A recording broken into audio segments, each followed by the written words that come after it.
Hi, I'm Renarta Clanton Moyd. I'm the Communications Specialist with the Cumberland County Schools and your host of Get Connected. During this monthly show, we highlight numerous educational topics that face today's student, educator, and parent in the Cumberland County Schools. Now, in this day and time when cell phones are in the hands of most teens, sexting and cyberbullying have become major issues in our society of social media and technology. As a matter of fact, according to the latest stats, nearly 40% of all teenagers have posted or sent sexually suggestive messages. We'll discuss these growing concerns and more on this edition of Get Connected.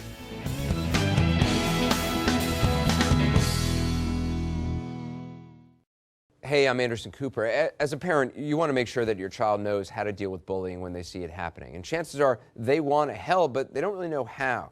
I'll teach them that the best thing to do is calmly walk away, find a teacher or other adult, and speak up. And do your part. Be that adult they can talk to and trust will listen.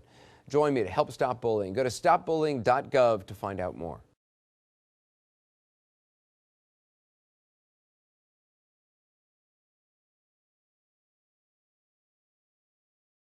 The next 30 seconds can save you a lot of money. Just do your laundry in cold and stick to full loads. Auto-sleep your computers. Plug your gadgets in a power strip and switch it off when you're done. Headed out? Turn back your thermostat by 10 degrees. And drive sensibly. The more energy you save, the more money you save. Find other great tips at energysaver.gov.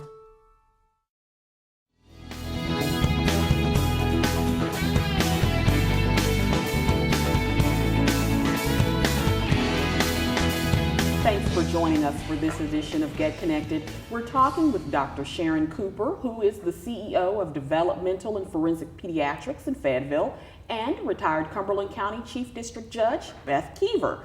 Ladies, welcome. Good morning. Thank you. Nice to be here.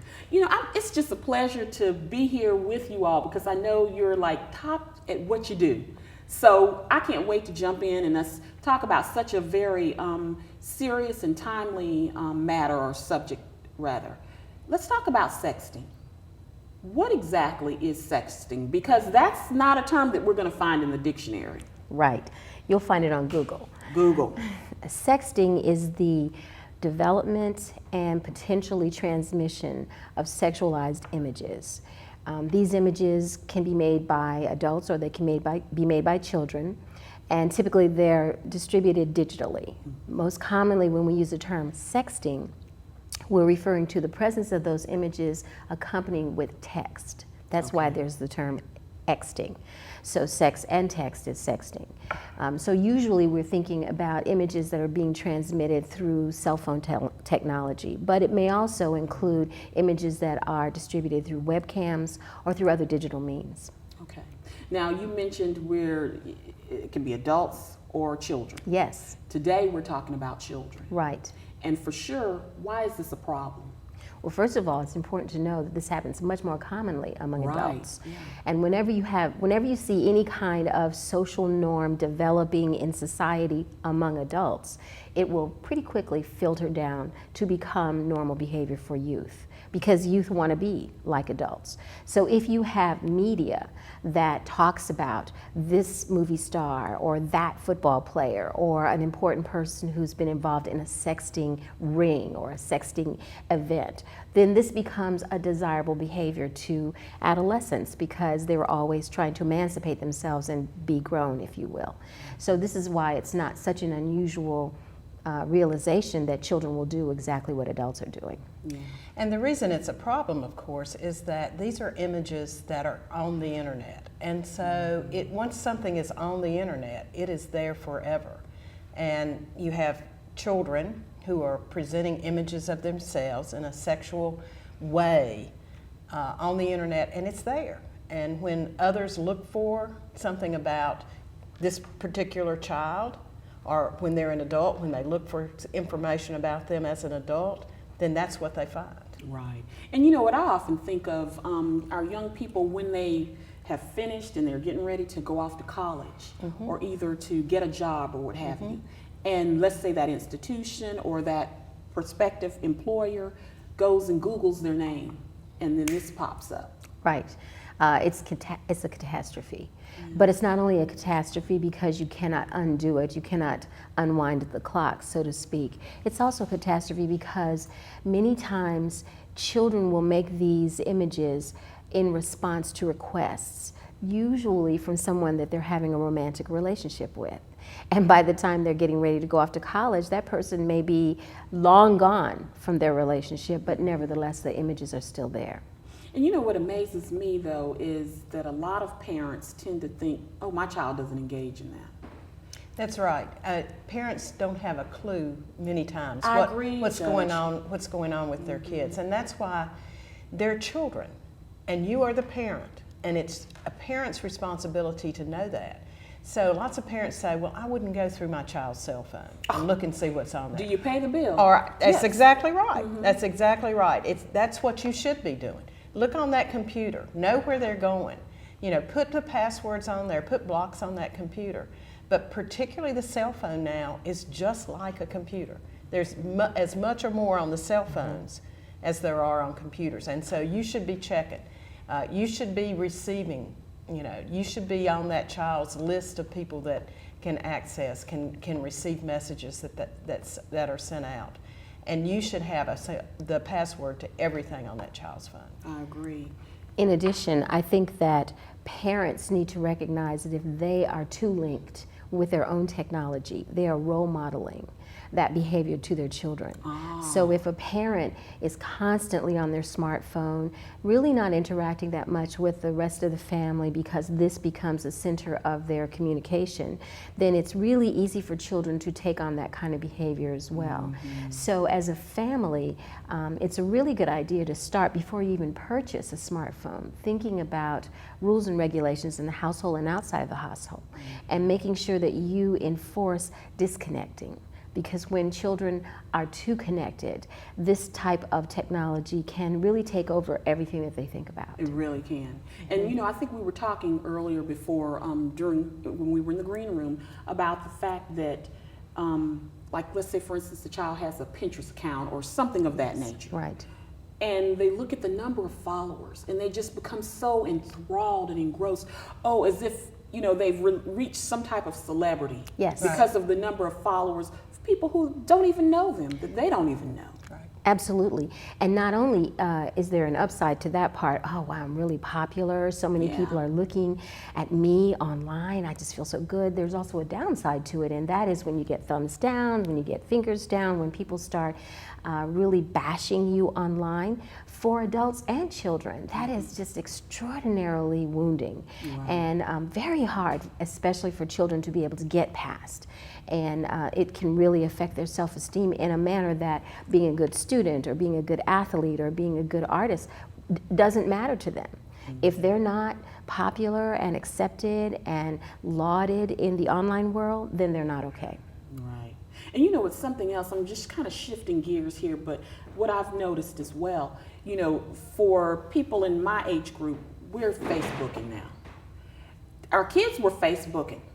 But now that we've started Facebooking, they don't want to Facebook anymore. It's like, let's go and let's do something else. Let's go to, you know, one of the other things. It's not necessarily Snapchat, but I'm trying to think Instagram. of Instagram. Right. Yeah. And it's as if you're trying to be on Facebook with them so that you can see what's going on, but it's like, no. I gotta run and do something else. Go to another program. And that's because children are trying to emancipate themselves. You know, it's a normal developmental process. Before we had technology, children were trying to go out with friends and change clothes after they left the house. You know, all those kinds of things that we are really familiar with respect to adolescent behavior. But now they're trying to change clothes in cyberspace. So they can't really let their parents be on the same place that they are, so they'll have their Facebook page that you know about, and then they'll have another Facebook page that you don't know about.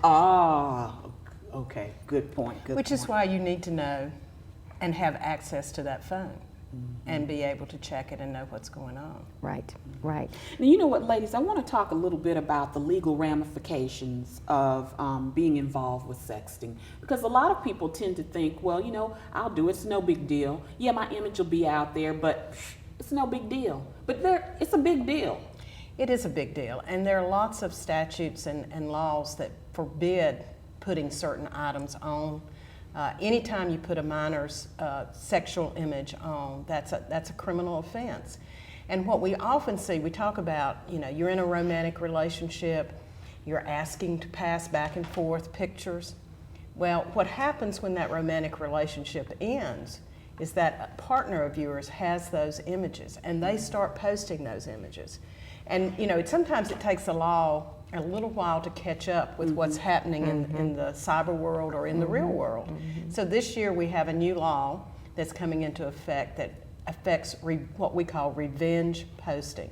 Oh, okay. Which is, you broke up with me, so I'm going to pass these pictures that you sent to me and all over school. I'm going to post them so everyone can see these pictures.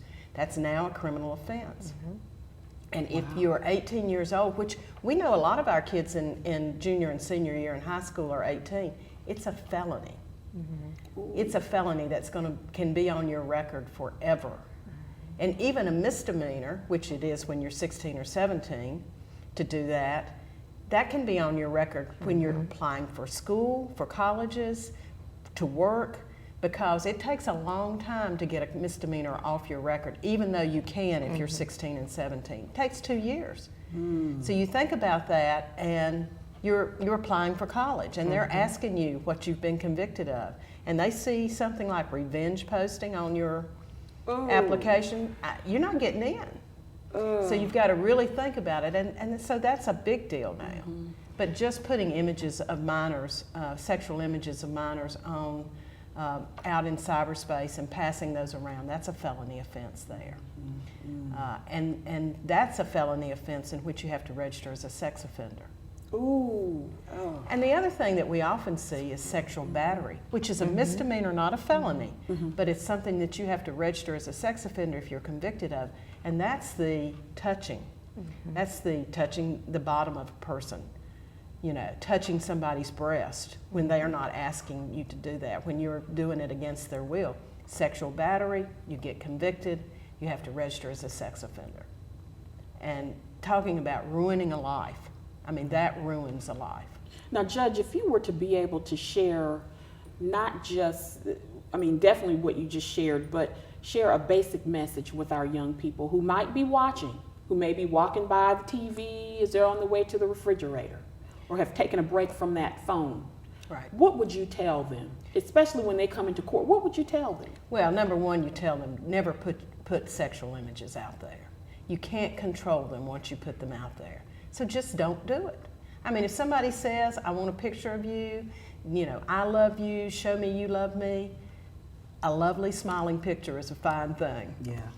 I sure agree. I sure agree. Because the truth of the fact is that when somebody, and my experience with youth who have made images of themselves or videos of themselves is that there's this one tipping point that seems to make the difference. And that's when a guy says to a young lady, I only ask this of you so I don't have to ask somebody else. And unfortunately for teenagers, they feel like, oh gosh, I have to do this in order to keep our relationship together. We as parents need to say, honey, if this is what he requires in order for you to be his girlfriend, he's not the guy for you. You should not ever let somebody really blackmail you into making images in order to stay with them. Because that's really what that is. And many girls fail to recognize what that represents for them. It's a form of budding intimate partner control and intimate partner abuse, potentially. And definitely when a couple breaks up and they decide that they're going to now post images, that falls in the category of adolescent relationship abuse. So it's very much an important piece for parents to be talking to their children about, and older sisters and aunts and uncles. Well, you know what, ladies, what we're going to do is take a quick break, and we'll be right back. Don't go anywhere. Stick around for more Get Connected.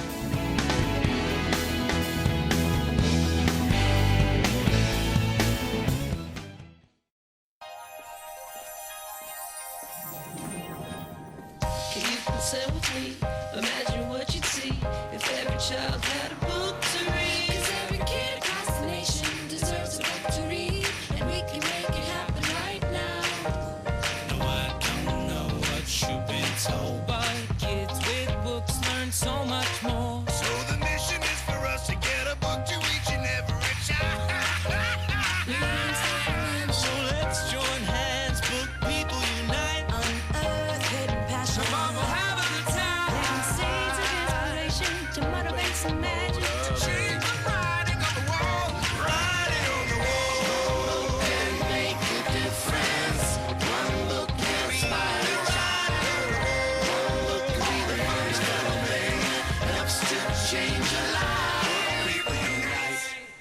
Read to a child today and spark a lifetime of ambition.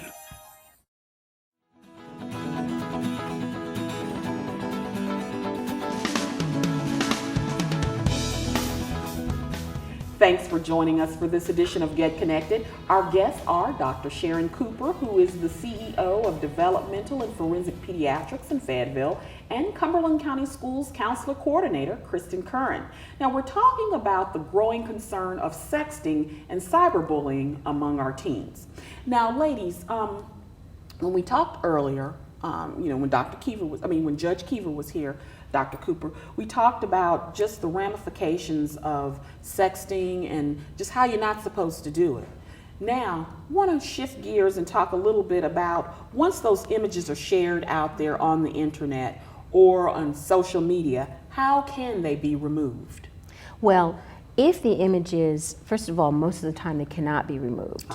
So you can't always be positive that you won't ever see them again. But if the images are located because they are in fact pornographic in nature, and the victims appear to be children as compared to looking like adults. But remember, a lot of teenagers do look like adults. But if they appear to be children, all internet service providers and electronic service providers are required by law to download those explicit materials to the National Center for Missing and Exploited Children. The purpose of it is to get this off of their platform.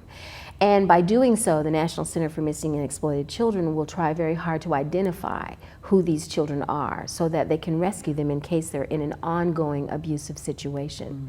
But if the images are strictly on a cell phone or a smartphone, because of 3G, 4G, 5G technology, they can be, as you know, transmitted from phone to phone and not involve the internet at all. So because of that, that requires a lot more skill with the effort of trying to recover those images. And if they can be recovered, it will have to be right away. The longer they've been out there, the more likely they will have been to be distributed more in a more wider and wider dissemination pattern. Yeah. I mean, that's absolutely true. And what we recommend at the school level is to go to the sheriff's department and report it. So that way they can start an investigation, try to collect that phone, delete the photos. But like Dr. Cooper mentioned, if that picture's been sent and it's not just on that one phone, who knows where it could be. So the safe thing to do is just not send the picture. Unfortunately, you can't really trust that person you're sending it to, that they're only going to keep it to themselves. And very tragically, one of the bad things about these images is that they don't always just go from person to person to person. Sometimes offenders who may not know the victim at all likes the imagery and will post it to an adult pornography site. And so then now here is your child who is a good student at this school whose images are on an adult pornography site on the internet, which is really another catastrophic outcome. And you know what, we were talking during the break, Dr. Cooper, and you mentioned a website as well. Yes. Help Now. Right. The Canadian Center for Child Protection, which is equivalent to the National Center for Missing and Exploited Children in the United States, launched last year a site called Need Help Now. So you can just type in Need Help Now and it will come up. It will give instructions to youth who may have just sent an image and are realizing, what was I thinking? Right.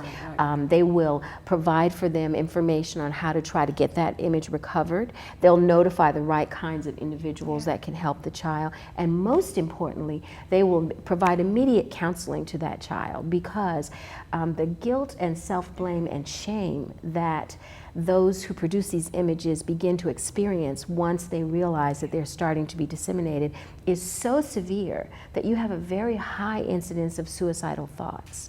And no matter how bad it may seem to you, it's never that bad. It's never so bad that you should take your life because these images are out there. And I think that's kind of what we see in the schools as well is, and I hate to say it, but it is mostly female students, is when they realize that picture has been sent elsewhere, that it's not just between her and whoever she sent it to.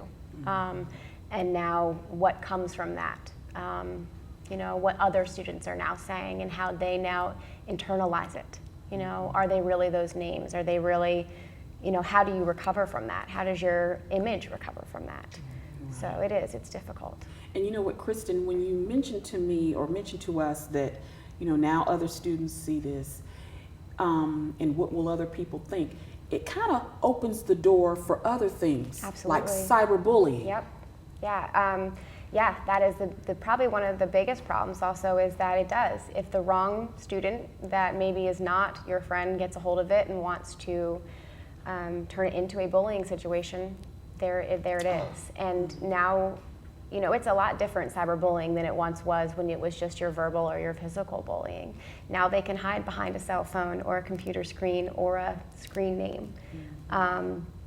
And it's a lot harder to identify where it's coming from and to track it down, especially if parents aren't checking phones and don't know that it's happening. And students aren't always sharing that information. You know, they're internalizing it a lot of times. So it absolutely then leads to the cyberbullying aspect, which is also a major epidemic that's going on with our youth today, besides the sexting, is just the cyberbullying aspect of it.